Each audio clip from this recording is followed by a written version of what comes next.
खाने की शौकीन बहू और गरीब सास। एक दिन दोपहर के समय कुछ लोग राधिका का पीछा करने लगे। आगे रही राधिका जल्दी जल्दी से घर की तरफ भाग रही थी। रुक जा रे, मेरी बेटी की शादी रोक दी, मैं तुझे नहीं छोड़ूंगा। ऐसे कह के पीछा करने लगे। घर पर रहे सुप्रजा और रमेश राधिका के बारे में सोचकर, अरे बेटा, तेरी पत्नी कहाँ है? सुबह से दिखाई नहीं दे रही। मैं भी उसी को देख रहा हूँ माँ। हर समय वो घर के किसी कोने में बैठ के कुछ न कुछ खाती रहती थी। अचानक से ऐसे कैसे गायब हो गई?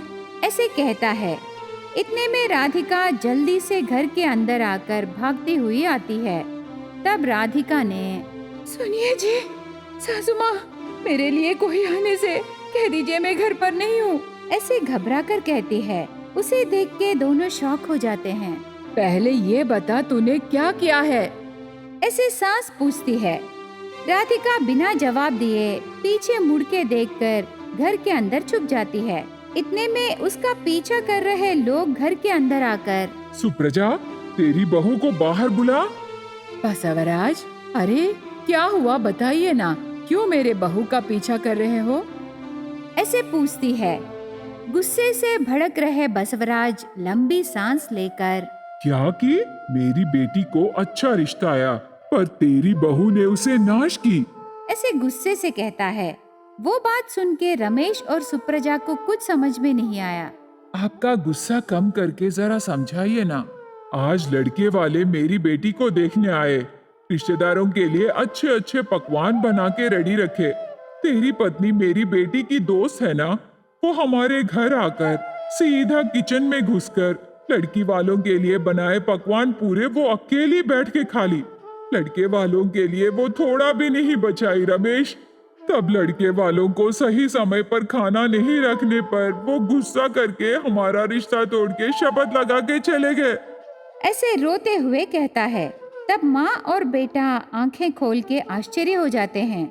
दोनों माफी मांगकर, बसवराज, मेरी बहू ने बहुत बड़ी गलती की।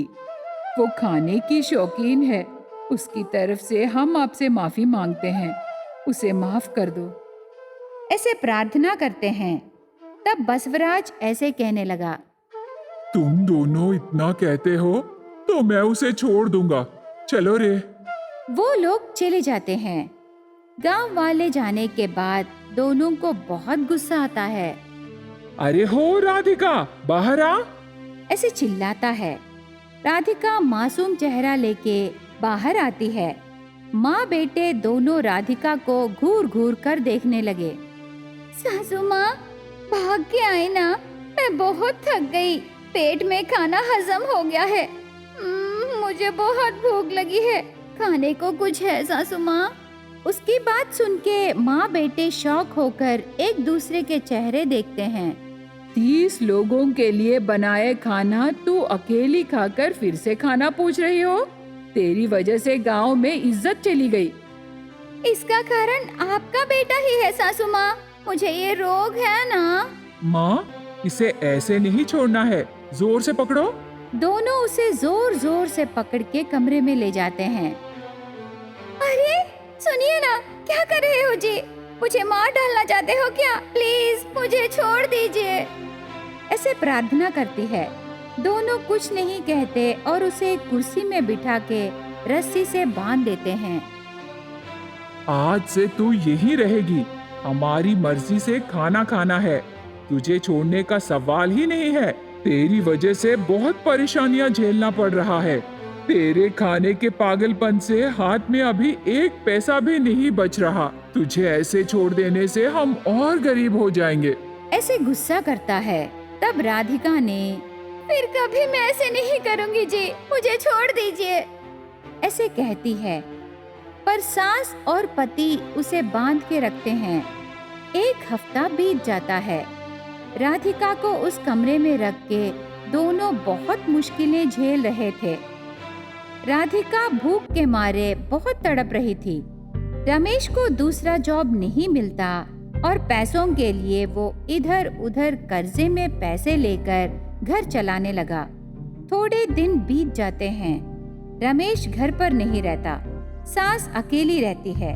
तब बहू ने, सासू माँ, मुझे वॉशरूम को जाना है, आप जल्दी आके रस्सी खोलिए ना, ऐसे कहती है। सास नॉर्मली जाके दरवाजा खोलकर रस्सी खोलती है। तब तुरंत राधिका सास को पीछे धकेल के घर से भाग जाती है। हे भगवान, ये क्या की? मेरा बेटा पूछने से मैं क्या बोलूं? ऐसे घबराने लगी। थोड़ी देर बाद बेटा घर आता है, पूरा हास्ता बताई। बाप रे, बर्बाद हो गए। जल्दी जाके उसे ढूंढना है माँ, वरना पता नहीं वो कौन सी मुसीबत लाएगी। ऐसे डरते हुए उसे ढूंढने जाते हैं। बहुत देर तक ढूंढने पर एक जगह बहुत सारे लोग रहना देखकर पास जाते हैं। वहाँ भोजन प्रतियोगिताएं हो रहे थे। उसमें राधिका एक बड़ा अंडा सामने रख के बिरयानी खा रही थी। उसे देख के दोनों आश्चर्य हो जाते हैं। अंडे में बिरयानी खत्म हो जाने के बाद सब लोग तालियां बजाइए, आज के भोजन प्रतियोगिताओं में श्रीमती राधिका जीत गई। इन्हें 5 लाख रुपए इनाम में दिया जाएगा, ऐसे अनाउंस करता है। वहाँ रहे सब लोग तालियां बजाते हैं।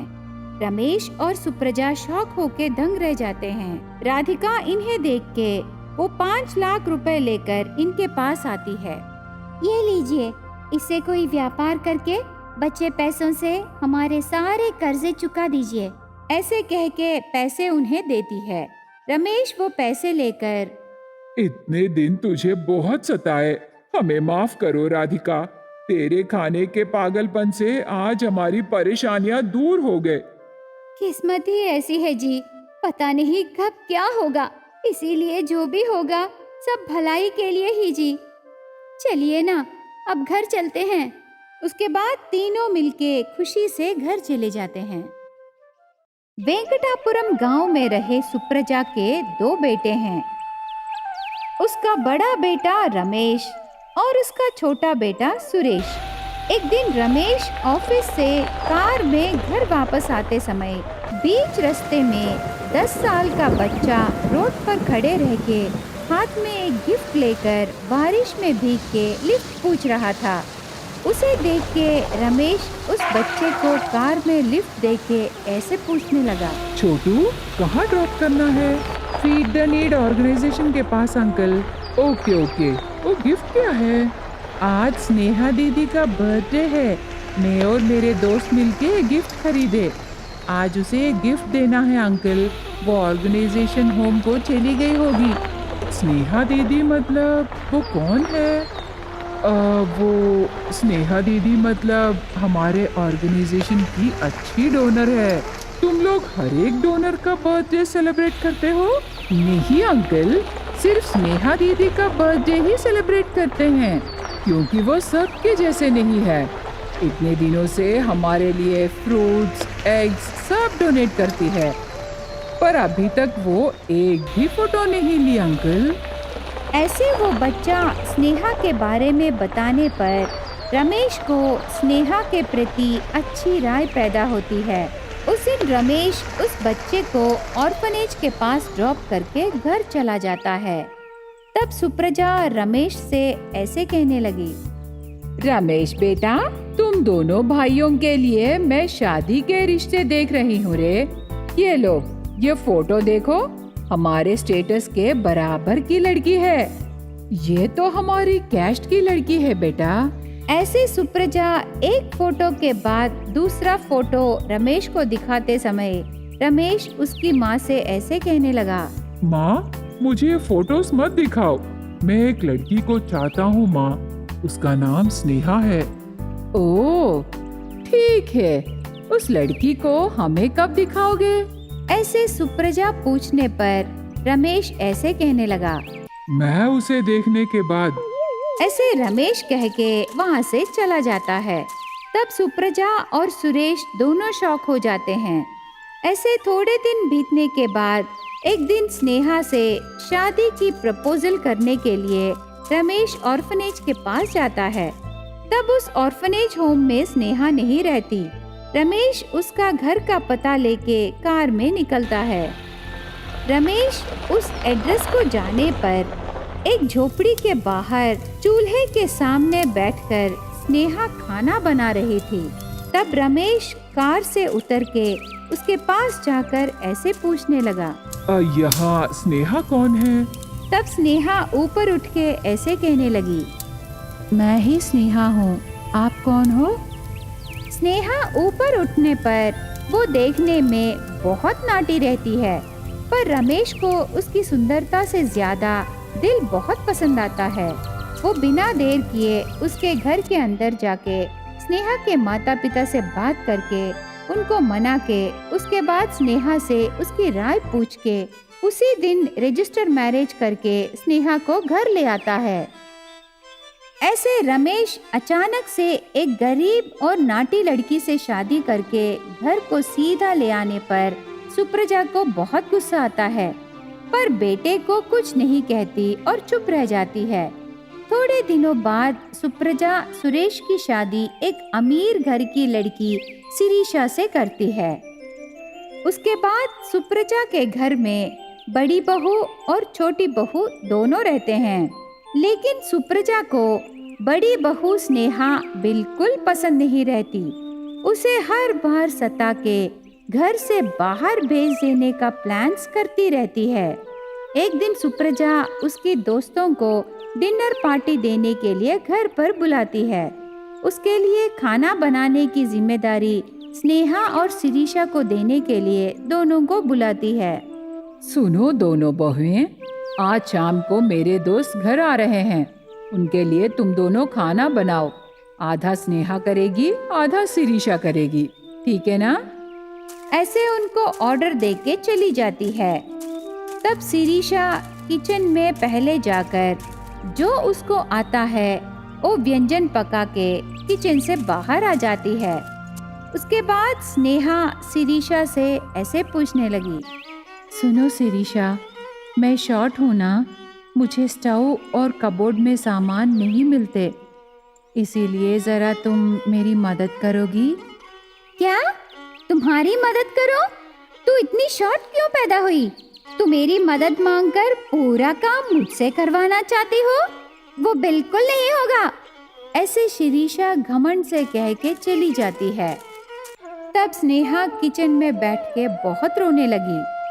इतने में रमेश आकर पूरी बात जानकर उसके लिए स्टूल लाके देता है।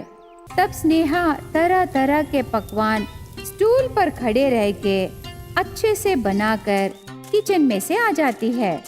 तब किचन में से बाहर आने के बाद सुप्रजा अकेली किचन में जाकर पकवानों को देखकर अपने मन में ऐसे सोचने लगी, ये विलेज डिशेस जरूर उस नाटी ने बनाया होगा। अब भी मैं इसमें कीड़े मकोड़े मिलाकर ये व्यंजन खराब कर दूंगी। उस नाटी को मेरे दोस्तों के सामने डांट के घर से बाहर निकाल दूंगी। ऐसे सुप्रजा प्लान करके उस विलेज डिशेस में कीड़े मकोड़े मिलाती है। उसके बाद पार्टी में आए सुप्रजा के दोस्तों को बहुओं के बनाए पकवान परोसती है। पहले फॉरेन डिशेस परोसती है। वो डिशेस टेस्ट करके उसके दोस्त सुप्रजा की तारीफ करते हैं। उसके बाद विलेज डिशेस परोसती है। उसमें रहे कीड़े मकोड़े देखकर सुप्रजा के दोस्त वॉमिटिंग्स कर लेते हैं। उससे सुप्रजा भोली की तरह स्नेहा को बुलाकर डांटने लगी। तब स्नेहा ने, सासू माँ, जैसे आप सोच रहे हो ये विलेज डिशेस मैं नहीं की, शिरीषा ने बनाया है। लेकिन शिरीषा खाना बनाने के बाद मैं उन्हें टेस्ट की सासू माँ, तब बहुत अच्छे थे, लेकिन अभी क्यों ऐसे खराब हुए मुझे कुछ समझ में नहीं आ रहा। इतने में वहाँ शिरीषा आती है। मेरे डिशेस सासू माँ ने जानबूझकर खराब कर दिए। वो कीड़े मकोड़े पकवानों में मिलाना मैं अपनी आंखों से देखी। सासू माँ वो विलेज डिशेस मैं बनाई सोचकर ये सब काम किए। ऐसे शिरीषा सच कहने पर सुप्रजा के दोस्त उसे शपथ लगा के वहाँ से चले जाते हैं। उससे सुप्रजा को उसकी गलती का एहसास होकर उसमें बदलाव आके स्नेहा से प्यार से रहने लगी। तब से सास और बहुएं प्यार से रहने लगे।